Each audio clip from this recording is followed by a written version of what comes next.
Introducing the Current Affairs Workbook. It is an activity-driven learning comprising summaries, quick facts, MCQs, true-false statements, mains practice questions, and ethics case studies, consolidated into a comprehensive workbook. Dive into our monthly magazine summary, a concise overview capturing key insights, events, and trends of the month. Unlock the power of our Quick Facts block, your rapid reference toolkit with essential facts, figures, and critical statistics. Experience our dynamic activities like MCQs and true-false statements to subjective questions and ethics case studies that refine your analytical thinking and articulation skills. Track your progress with our dedicated self-evaluation page, your personal growth monitoring and improvement tool.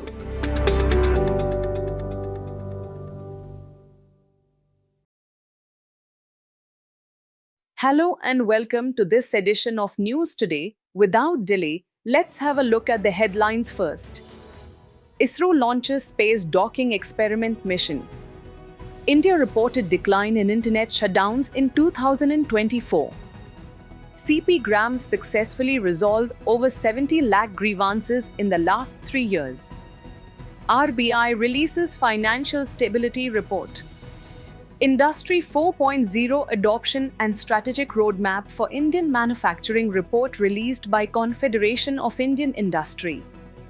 Mastering frontier technologies is need of the hour, says Raksha Mantri. ISRO has successfully launched the Space Docking Experiment mission, SpaDeX, along with 24 PS-4 orbital experiment module payloads. The launch took place on a PSLV C-60 rocket from the Satish Dhawan Space Center in Sriharikota, Andhra Pradesh.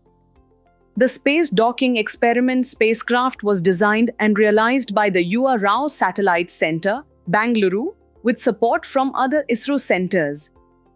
The U.R. Rao Satellite Center is ISRO's lead center for building satellites and developing satellite technologies. Now, let's take a look at the Space Docking Experiment mission details. The spacecraft will operate in a 470 km circular orbit with a 55 degrees inclination. The mission life is expected to last up to 2 years after the docking operations are completed. The mission has 2 key objectives. The primary goal is to develop and demonstrate the technology required for rendezvous, docking, and undocking of 2 small spacecraft, SDX-01 Chaser and SDX-02 Target, in low Earth orbit. The secondary goal involves transferring electric power between docked spacecraft and managing spacecraft control and payload operations post-undocking. This mission also showcases several indigenous technologies developed by ISRO, including an inter-satellite communication link for autonomous communication between spacecraft. Additionally, the Global Navigation Satellite System-based Novel Relative Orbit Determination and Propagation (RODP) processor will be used to determine the relative position and velocity of other spacecraft. Global Navigation Satellite System refers to satellite constellations like Galileo and GPS that provide global positioning and navigation services. Other indigenous technologies developed for this mission include the docking mechanism, sensor suite, and autonomous rendezvous and docking strategy. So, what makes this mission so significant? Well, it marks a crucial step towards self-reliance as India aims to become the 4th nation after China, Russia, and the US to achieve space docking technology. Additionally, this technology will be an enabler for future missions such as India's mission to the Moon, sample return from the Moon, and the development of the Bharatiya Antariksh Station. Finally, the cost efficiency of this technology will allow India to achieve common mission objectives with multiple rocket launches. Moving ahead, internet shutdowns in India have taken a significant turn.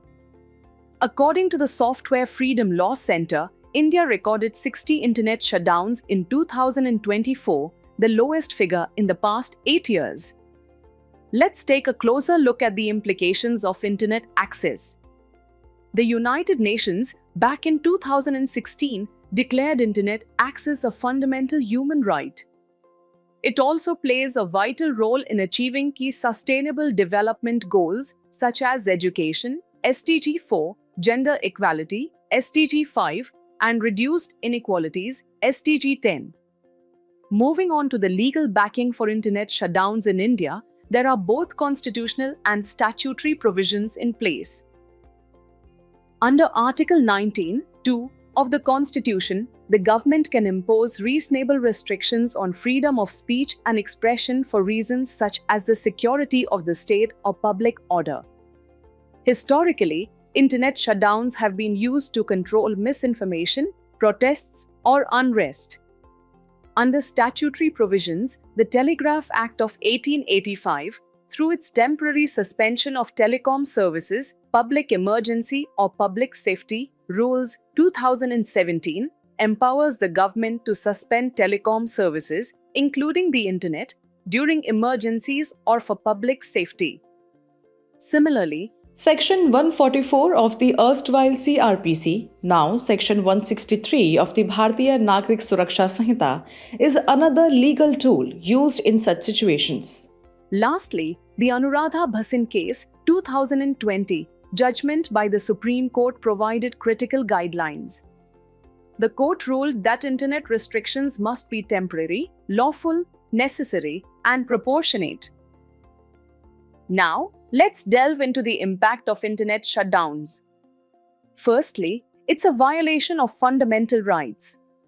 The Supreme Court in the Anuradha Bhasin case 2020 and the Kerala High Court in the Fahima Shireen case 2019 recognized internet access as part of fundamental rights under Articles 19 and 21 of the Constitution.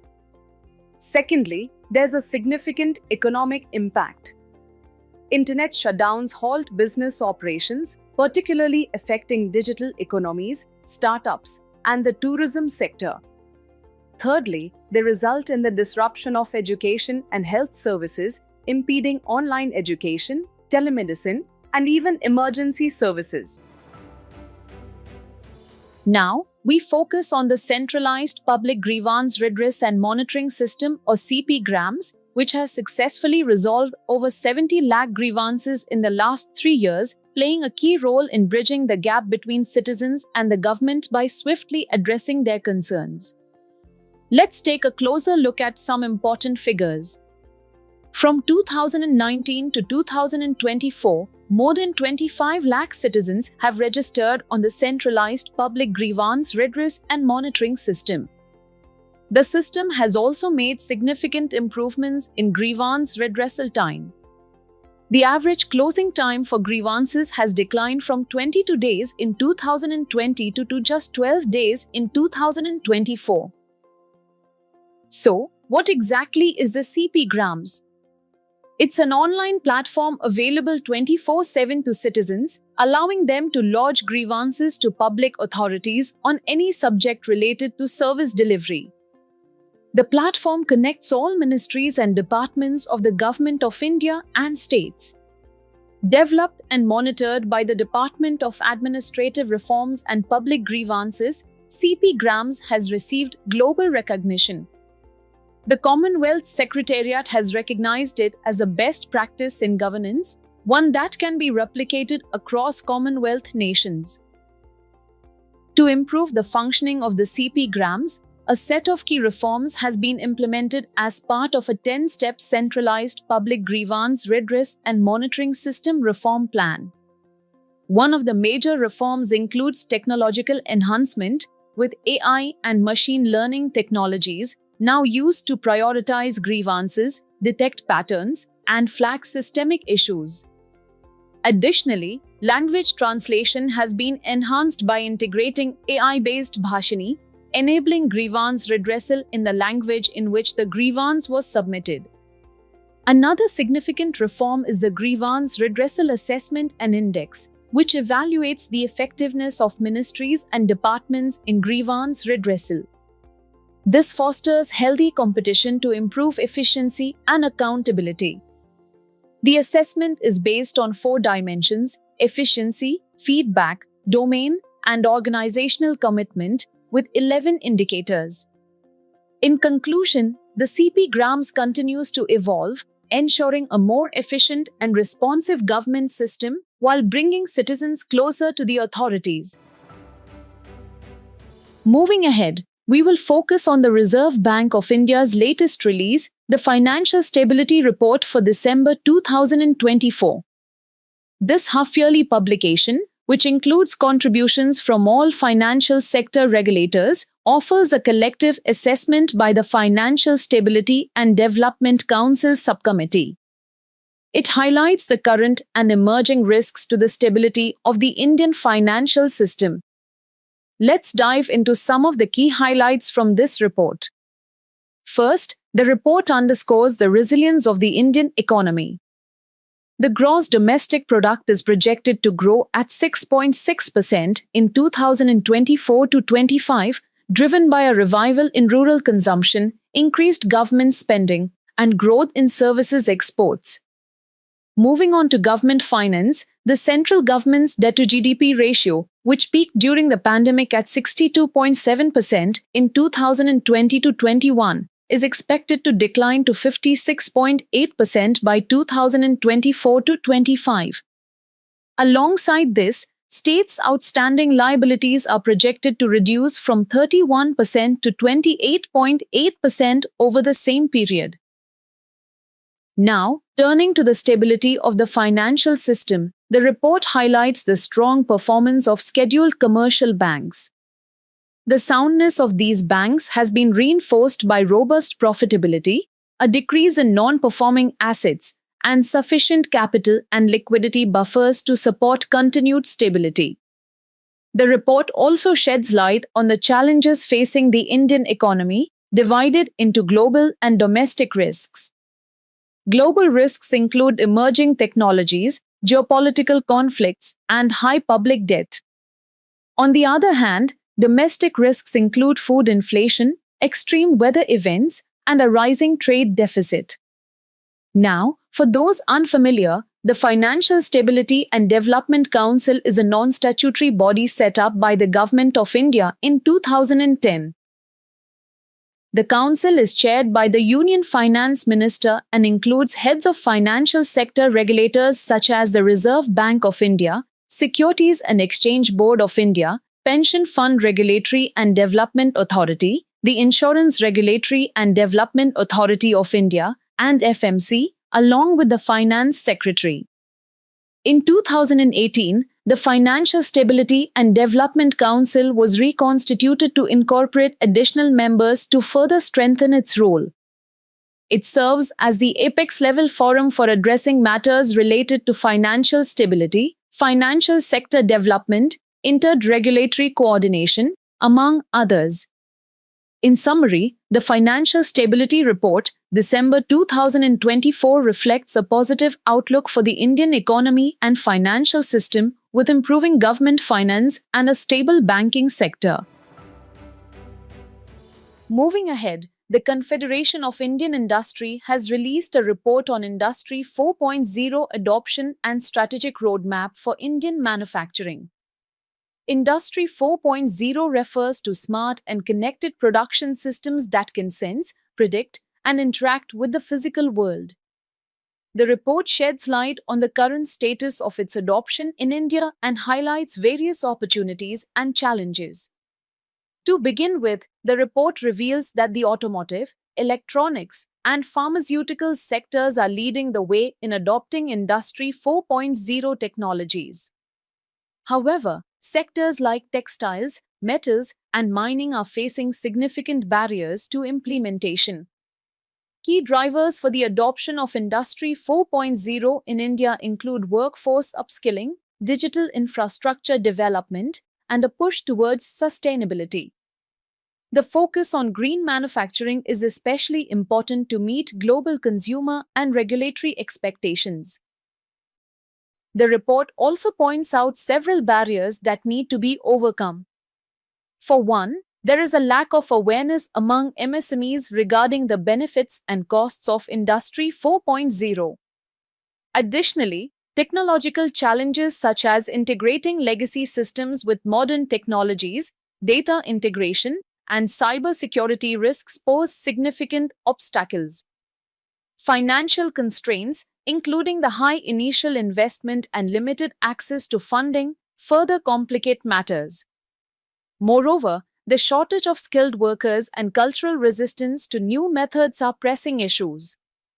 So, what's the way forward? The report suggests that harnessing global value chains offers immense opportunities for micro, small, and medium enterprises to access global markets and improve competitiveness. It also recommends developing comprehensive digital strategies and phased implementation roadmaps. Focus areas for the future include prioritizing key technologies like AI and automation, alongside investing in workforce upskilling. On the government front, there are several initiatives underway to support this transition. The Samarth Udyog Bharat 4.0 program aims to provide infrastructure and training to accelerate the adoption of advanced manufacturing. The Make in India 2.0 initiative is focused on attracting investment in high-tech manufacturing, while the Digital India program strives to empower businesses with better connectivity and innovation ecosystems. Let's move on to the growing significance of mastering frontier technologies in the defense sector, as emphasized by Raksha Mantri. Frontier technologies such as AI, proxy warfare, space warfare, and cyber attacks are posing a big challenge and reshaping the nature of warfare. Let's take a closer look at frontier technologies in warfare. Starting with AI-based warfare, artificial intelligence tools are now integral in assisting complex military decisions, including target selection, collateral damage assessments, and providing strategic recommendations. For instance, AI-powered drones are a prime example of this capability. Next, we have electromagnetic warfare, a military capability that leverages electromagnetic energy across the battle space to create both offensive and defensive effects. Moving on to space warfare, this involves military operations in outer space using both kinetic methods, such as physical interventions, and non-kinetic means, like electronic or cyber tactics. A notable example is the deployment of anti-satellite weapons. Another critical area is cyber attacks, where deliberate exploitation of computer systems is carried out to steal critical national data. A significant example in India's context is the cybersecurity breach at the Kudankulam nuclear power plant. While these technologies offer significant advantages, they also bring a host of challenges. Let's now discuss the issues with frontier technologies. Firstly, there are challenges to international security. The asymmetry in technological capabilities among nations and the proliferation of advanced technologies to non-state actors increase the risk of destabilization. Secondly, there are legal gaps, with the lack of international laws governing the use of these technologies in warfare, which further raises concerns about human rights violations. Then comes the dual-use dilemma, where technologies developed for peaceful purposes are often repurposed for military applications, blurring the lines between civilian and military tech use. Other issues include the risks of algorithmic bias, accountability challenges, and the potential for an AI arms race, all of which demand urgent attention. Now, let's shift our focus to the steps taken by India in adopting frontier technologies. India has established the Defence AI Council and the Defence AI Project Agency to spearhead advancements in this domain. One notable initiative is Project Seeker, an AI-based facial recognition, surveillance, and monitoring system developed by the Indian Army. India has also launched Antariksh Abhyas 2024, its first-ever space exercise aimed at integrating space capabilities into military operations. Additionally, the Defense Research and Development Organization, or DRDO's Young Scientists Laboratories, are dedicated to providing innovative solutions in advanced technology areas of warfare. These developments underline India's proactive approach to mastering frontier technologies and staying ahead in the global defense landscape. In today's Place in News, we will be discussing Azerbaijan with its capital Baku. Recently, the Russian president apologized to Azerbaijani president following the crash of an Azerbaijani airliner in Kazakhstan that killed 38 people. Now, let's dive into some key facts about Azerbaijan. It shares land boundaries with Russia to the north, Iran to the south, Armenia to the west, and Georgia to the northwest. To the east, Azerbaijan shares its maritime boundary with the Caspian Sea. Azerbaijan is also involved in a territorial dispute with Armenia over the Nagorno-Karabakh region. When it comes to geographical features, the climate in Azerbaijan is highly varied, as the country hosts 9 of the world's 11 climate zones. The highest peak in the country is Bajarduju, part of the Greater Caucasus Range. The major rivers in Azerbaijan are the Kur River and the Aras River.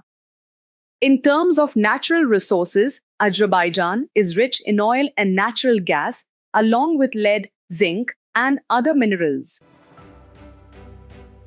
As we conclude today's main news, let's have a look at some quick updates. The 17th Lok Sabha spent only 9.08 hours on private members' bills. A private member's bill is a legislative proposal initiated by an individual member of parliament who is not a minister. The time allotment for these bills is the last 2.5 hours of a sitting on Friday in the Lok Sabha. As per reports, during a recent review of the Coastal Security Scheme's Phases 1 and 2, 13 coastal states flagged critical shortages.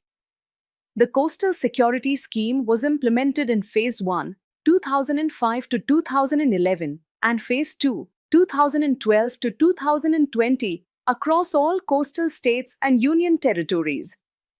The objective of the scheme is to provide additional infrastructural support to the coastal states and union territories for marine patrolling and to supplement other coastal security initiatives. The Interministerial Central Team has declared Wayanad landslides as a calamity of severe nature. There is no specific criterion provided in the State Disaster Response Fund (SDRF) or National Disaster Response Fund (NDRF) guidelines for declaring a natural calamity as a calamity of severe nature. However, based on the intensity and magnitude of losses to life and property, the central government treats it as a calamity of severe nature, mostly based on the recommendations of the Interministerial Central Team. The Central Board of Direct Taxes on Monday announced an extension of the deadline for taxpayers participating in the Vivad Se Vishwas scheme. In her Budget 2024 speech, Union Finance Minister introduced the scheme to help taxpayers resolve disputes with the Income Tax Department. The Indian Army has installed a statue of Shivaji Maharaj on the banks of Pangong Lake. Situated at an altitude of 4,350 meters in eastern Ladakh, Pangong Lake is the world's highest saltwater lake. The lake extends over almost 160 kilometers, with 1/3 of it lying in India and the remaining 2/3 in China. Recently, Egypt completed a trial run of the new Suez Canal channel extension. The channel's two-way section now extends from 72 kilometers to 82 kilometers, with a total length of 193 kilometers. The construction of the Suez Canal began in 1859 and was completed in 1869. It is a man-made waterway located in Egypt, crossing the Isthmus of Suez. H-1B visas were in the news recently as Indians continue to dominate the list of recipients, accounting for more than 70% of total approvals. Initiated in 1990, H-1B visas were designed to fill skill gaps in the US by allowing employers to hire immigrant workers in specialized occupations that require a high level of skill. West Bengal has decided to supply water to farmlands through pipelines from the Teesta River. The Teesta River, about 400 kilometers long, is a right-bank tributary of the Brahmaputra River flowing through India and Bangladesh. It originates as Chombo Chu from the glacial lake Khangchung Cho in Sikkim. Before we sign off, let's challenge your understanding in today's installment of Test Your Learning.